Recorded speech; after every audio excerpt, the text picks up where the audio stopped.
Lampu-lampu telah resmi padam di Tehran. Setelah serangan terhadap target militer tadi malam, ibu kota itu diselimuti kegelapan yang mencekam. Rezim membalas dengan tindakan teror, membom pasokan air minum sipil di negara tetangga yang benar-benar netral. Perang kian meningkat dan Iran kehabisan pilihan. Semua bermula dari sebuah pernyataan Kementerian Energi Iran. Mereka mengonfirmasi terjadi pemadaman listrik di Tehran dan kota-kota sekitarnya setelah serangan yang berlangsung dalam kurun waktu 1 jam terakhir. Berikut adalah cuplikan dari Karachi, sebuah kota di luar Tehran yang memperlihatkan betapa luasnya pemadaman ini. Jika serangan tersebut dilakukan Amerika Serikat atau Israel terhadap infrastruktur energi, itu akan menjadi eskalasi besar. Namun awalnya media pemerintah Iran mengeluarkan pernyataan yang samar. Mereka mengatakan pemadaman terjadi setelah serangan terhadap beberapa daerah. Kami menyebutnya samar karena bila ada serangan langsung pada pembangkit listrik, biasanya media pro-pemerintah akan menyatakannya secara tegas. Tetapi kali ini tidak. Kemudian muncul keterangan lebih rinci.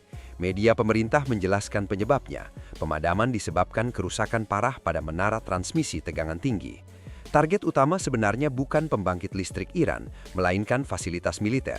Pembangkit itu hanya berada di dekatnya dan rusak sebagai dampak sampingan, bukan akibat serangan langsung. Meski begitu, peristiwa ini tetap merupakan eskalasi, dan tampaknya Iran telah membalas. Dalam sebuah wawancara, Presiden Trump secara tegas mengonfirmasi bahwa bukan Amerika Serikat yang menyerang fasilitas militer tersebut. Ini kutipan pernyataan yang dikeluarkan Trump tadi malam. Amerika Serikat sedang dalam diskusi serius dengan rezim baru yang lebih masuk akal untuk mengakhiri operasi militer AS Israel di Iran. Kemajuan besar telah dicapai, tetapi jika kesepakatan tidak segera tercapai dan jika Selat Hormuz tidak segera dibuka untuk lalu lintas, maka Amerika Serikat akan mengakhiri masa tinggal mereka yang menyenangkan di Iran dengan meledakkan dan menghancurkan sepenuhnya semua pembangkit listrik, fasilitas minyak, dan mungkin pabrik desalinasi mereka, yang hingga saat ini sengaja belum disentuh oleh Amerika Serikat. Bagian terakhir inilah yang penting.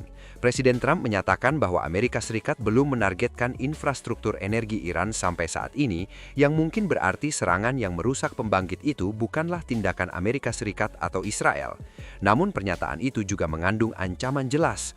Pembalasan dapat mencakup perusakan pembangkit listrik dan infrastruktur sipil lainnya jika Iran tidak membuka Selat Hormuz.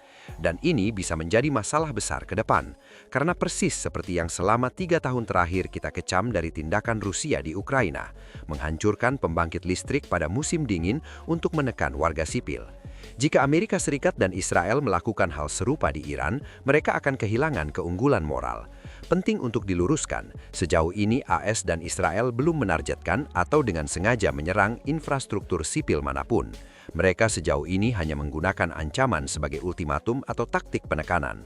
Namun topik ini telah menjadi perbincangan hangat dan Gedung Putih baru-baru ini ditanya tentang kemungkinan ancaman tersebut, bahwa Amerika Serikat mungkin meledakkan dan menghancurkan sepenuhnya semua pembangkit listrik, sumur minyak, pulau Kar, dan mungkin semua pabrik desalinasi Iran. Berdasarkan hukum internasional, menyerang infrastruktur sipil semacam itu umumnya dilarang.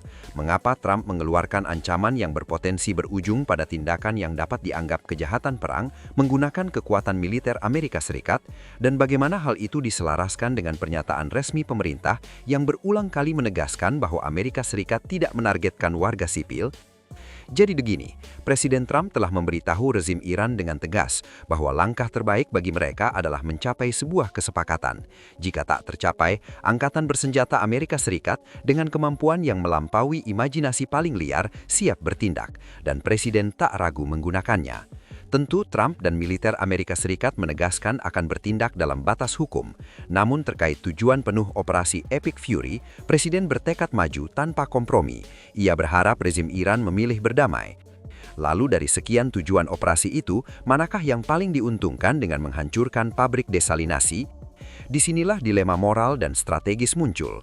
Di pihak lain, Iran telah melakukan tindakan yang salah dan nyata, serangan yang boleh disebut terorisme. Sebagai pembalasan, mereka menargetkan pembangkit listrik dan pabrik desalinasi di Kuwait. Dalam serangan itu, para pekerja tewas dan infrastruktur sipil menderita kerusakan serius. Disinilah letak salah Iran. Misalnya, anggaplah Israel atau Amerika Serikat yang menyerang pembangkit listrik Iran. Sekalipun demikian, tidaklah masuk akal bagi Iran menyerang negara pihak ketiga yang sama sekali tak terlibat.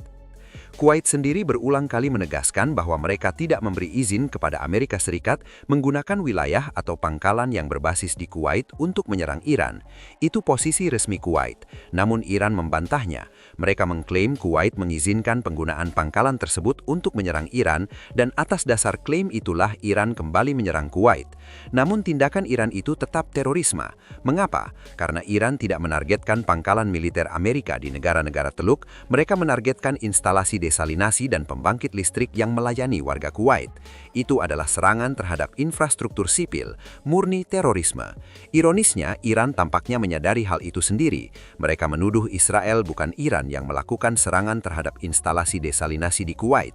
Tuduhan semacam ini mungkin dapat diterima di era ketika asal-usul rudal dan drone sulit dilacak, pada abad ke-19 misalnya.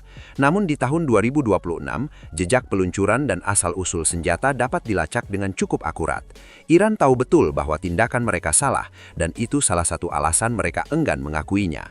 Strategi Iran bukan melawan Amerika Serikat secara langsung. Seluruh taktiknya bertumpu pada satu tujuan gelap, memastikan dunia merasakan penderitaan. Rezim itu ingin warga sipil tak berdosa di negara-negara Teluk dan di belahan dunia lain menderita bahkan mati, karena mereka percaya itulah satu-satunya cara mereka bertahan. Mereka enggan melepaskan kekuasaan dan tak peduli berapa banyak nyawa tak berdosa yang harus melayang demi kelangsungan mereka. Contoh lain dari rezim yang memegang erat kekuasaan itu adalah pemadaman internet di Iran. Sebelum masuk ke rinciannya, sebuah pengingat singkat, tekan tombol like dan subscribe di bawah ini, itu benar-benar sangat membantu.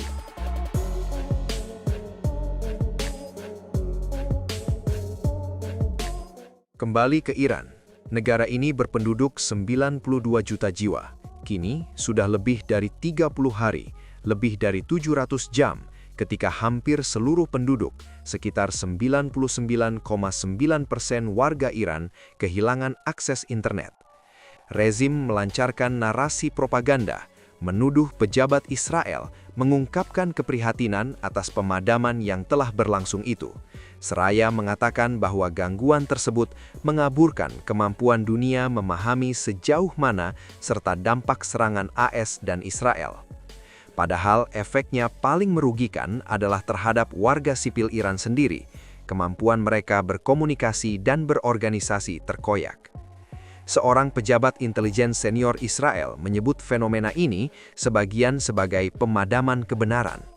Rezim menutup-nutupi penderitaan rakyatnya. Mereka tak menghendaki warga Iran menyaksikan betapa parah dampaknya. Memutus akses internet menghentikan orang berkomunikasi, berbagi informasi tentang apa yang sebenarnya terjadi, dan mengorganisir diri.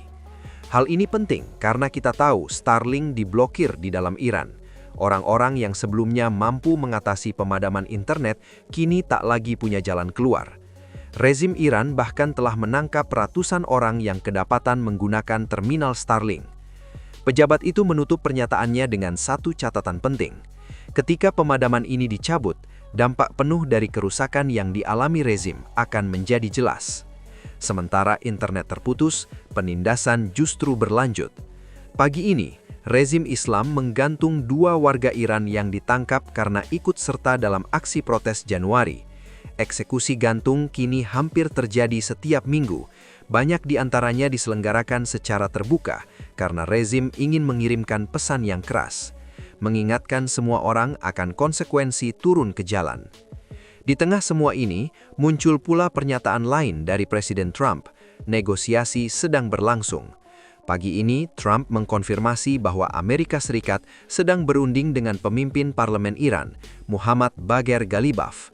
Trump mengatakan bahwa dalam waktu sekitar 1 minggu, Amerika Serikat akan mengetahui apakah orang itu benar-benar berkuasa dan apakah dia sungguh-sungguh ingin mencapai kesepakatan damai atau tidak. Kini, Ghalibaf telah menjadi salah satu tokoh paling berpengaruh di Iran sejak Larjani digulingkan. Meskipun mungkin dia tak lagi memegang jabatan tertinggi, pengaruhnya tetap besar. Berikut rincian tentang dirinya. Ia tak pernah muncul di televisi pemerintah sejak 17 Maret, namun akunnya di X masih aktif.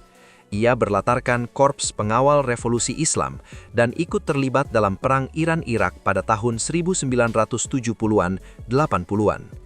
Mengenai dukungan publik, ia pernah mencalonkan diri sebagai presiden sebanyak 4 kali, namun selalu gagal.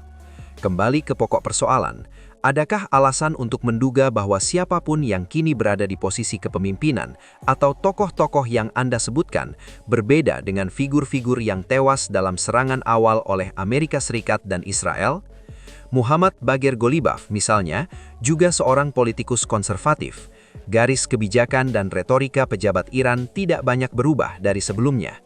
Sejak berdirinya Republik Islam pada tahun 1979, Iran mempertahankan sikap menentang Amerika Serikat dan Israel. Disinilah semuanya menjadi sedikit tak nyaman, terutama bagi mereka yang mengikuti gelombang protes di Iran. Publik sangat mendambakan dan masih mendambakan perubahan rezim. Namun tampaknya pergantian rezim bukanlah salah satu tujuan yang dinyatakan Amerika Serikat dan Israel dalam perang ini. Dan kenyataan itu menciptakan situasi yang sangat mengejutkan ketika Amerika Serikat memutuskan untuk menarik diri dari konflik. Menurut Menteri Luar Negeri Amerika Serikat Marco Rubio, operasi ini bertujuan sesuatu yang sangat spesifik. Presiden Trump telah menjelaskannya sejak malam pertama operasi, dan ia mengulanginya sekarang karena banyak perbincangan seputar tujuan tersebut. Catatlah tujuan-tujuan berikut. Pertama, penghancuran angkatan udara mereka. Kedua, penghancuran angkatan laut mereka.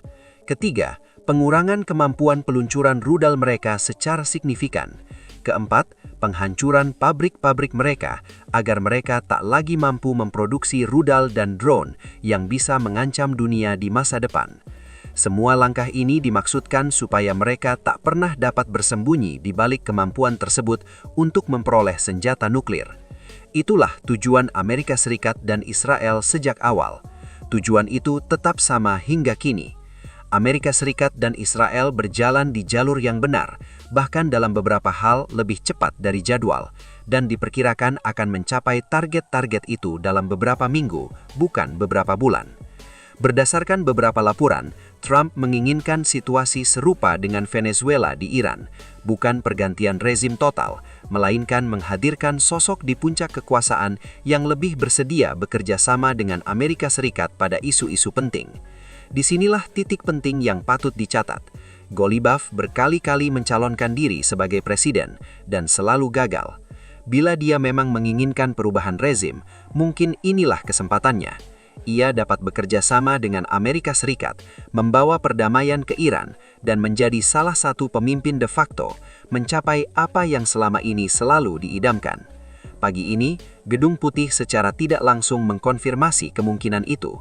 Mereka mengatakan bahwa orang-orang yang berunding, alias Golibaf, di balik layar jauh lebih masuk akal daripada pernyataan publik yang sering ia keluarkan. Itulah taktik yang pernah digunakan Delcy Rodriguez ketika Maduro ditangkap di Venezuela.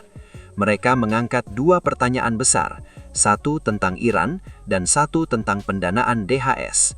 Mengenai Iran, Presiden Trump menyatakan bahwa pemerintah sedang berbicara dengan rezim baru yang dinilai lebih masuk akal. Seberapa yakin kita bahwa sosok-sosok itu sah dan benar-benar menguasai kekuasaan? Marco Rubio sebelumnya mengaku ragu. Ia tak yakin dan menilai belum jelas apakah mereka benar-benar akan berkuasa. Apakah dalam proses ini, Anda juga berbicara dengan faksi lain sementara Presiden mencoba mencapai kesepakatan? Bagaimana memastikan bahwa negosiasi berlangsung dengan pihak yang benar-benar mampu melaksanakannya? Itulah bagian dari proses yang sedang berjalan, serangkaian negosiasi dan verifikasi yang belum usai. Tentu saja, apapun yang mereka sampaikan secara pribadi kepada publik akan diuji dan akan dipastikan apakah mereka benar-benar bertanggung jawab atas perkataan itu. Jika tidak, Presiden Trump telah menjelaskan konsekuensi militer yang akan menimpa rezim Iran apabila mereka ingkar janji yang diucapkan secara pribadi di balik layar. Ketika Trump menyebut mereka lebih masuk akal, maksudnya Orang-orang ini tampak lebih rasional dalam percakapan pribadi daripada beberapa pemimpin sebelumnya yang kini tak lagi menghuni bumi karena mereka berdusta kepada Amerika Serikat dan mempermainkan Barat dalam negosiasi. Hal semacam itu tidak bisa ditoleransi oleh Presiden Trump. Itulah sebabnya sejumlah pemimpin sebelumnya tewas. Sekali lagi, ini adalah kesempatan bersejarah bagi Iran untuk memilih jalan yang benar, menyingkirkan ambisi nuklir mereka, dan mencapai kesepakatan dengan Amerika Serikat dan Israel pada masa pemerintahan ini. Bila tidak, mereka akan kembali menanggung konsekuensi berat dari upaya militer AS Israel, sebuah ancaman yang nyata dan terlihat setiap hari dalam operasi ini. Berapa lama rezim dapat bertahan? Hanya waktu yang akan menjawabnya. Namun berdasarkan semua yang diungkapkan hari ini, tampak ada kemungkinan bahwa Amerika Serikat dan Israel benar-benar bisa mencapai kesepakatan damai dengan pemerintahan yang berkuasa saat ini.